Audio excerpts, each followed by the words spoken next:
You know, figuring out the political landscape in your own backyard before an election, that's hard enough. So you can be forgiven if you're struggling with the changing picture across the country. And yet those races affect everything you do, everything you love, everything you say, and everything you buy. If there's one race this November you need to track, it's Georgia, because it's looking more and more like the winner there could tilt the balance in the United States Senate.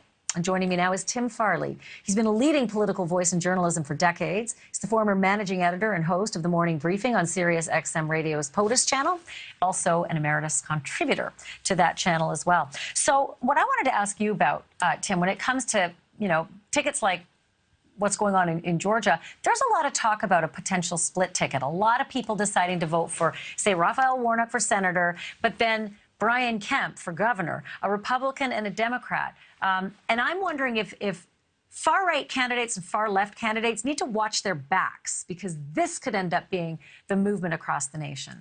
Yeah, I think what you saw was, and a little bit of that that we saw sampled tonight, was that it was all about Herschel Walker trying to attach Raphael Warnock to Joe Biden, and actually Senator Warnock trying to decouple himself in some ways from Joe Biden. But I'm not so sure that Senator Warnock was as successful. Herschel Walker had to go in tonight to make himself acceptable as a candidate, I think. And Senator Warnock had to go into tonight's debate and make himself appear to be the confident incumbent, but somebody who was more competent. It was to make it a choice between himself and Herschel Walker as opposed to a referendum on Joe Biden. I think that in some ways Herschel Walker did a better job of doing that. But you noticed, and to your point, Ashleigh, about whether it was radical or not, or to the far right or far left, both candidates said, yes, Joe Biden won. And Herschel Walker said, yeah, he won.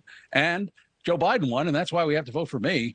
In addition to that, we saw the two of them talking about the difference between what they wanted to be as the candidate, and Herschel Walker saying, well, I'm not a professional politician and I'm the voice of change.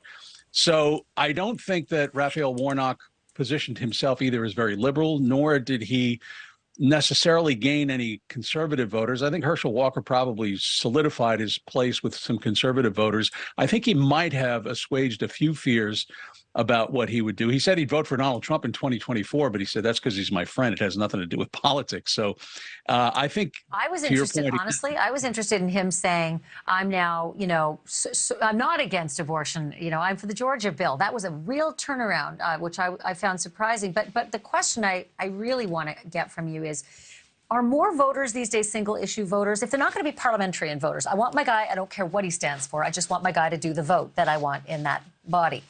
Or are more voters single issue, like those ladies that Brian Enton just talked to? They're white ladies from a rich community who are going to vote for a guy who's rumored to have had all sorts of babies out of wedlock and wants to, have a national abortion ban. They said crime, period. That's all that matters. I think that was not the number one issue, according to the poll that was referenced by the moderators early on. I think it's a 11 Alive poll, and it had about maybe 6% caring about guns, 5% on crime. And the issue that resonated the most, 19% with the economy, 28% the high cost of living. And those are the issues that I think Democrats really have to worry about, because that's considered a part of the status quo. I'm not sure, again, which ones are going to play out. To the question about whether or not single voters or single issue voters are going to vote. I think in an issue like abortion, where it's very emotional and very, very much a motivator, those people might vote who never would vote or would not vote in a midterm. They might vote this time around. Whether or not that plays out and overwhelms the vote for people who are more concerned about the economy and crime, that's the question to be answered on November the 8th.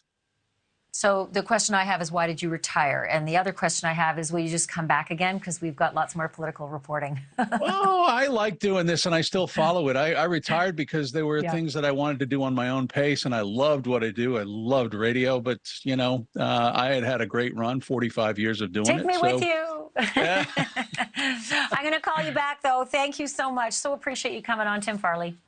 I do appreciate being invited. Thank you, Ashleigh. Thank you for watching. Go to newsnationnow.com to find NewsNation on your television provider. And don't forget to click the red subscribe button below to get more of NewsNation's fact-driven, unbiased coverage.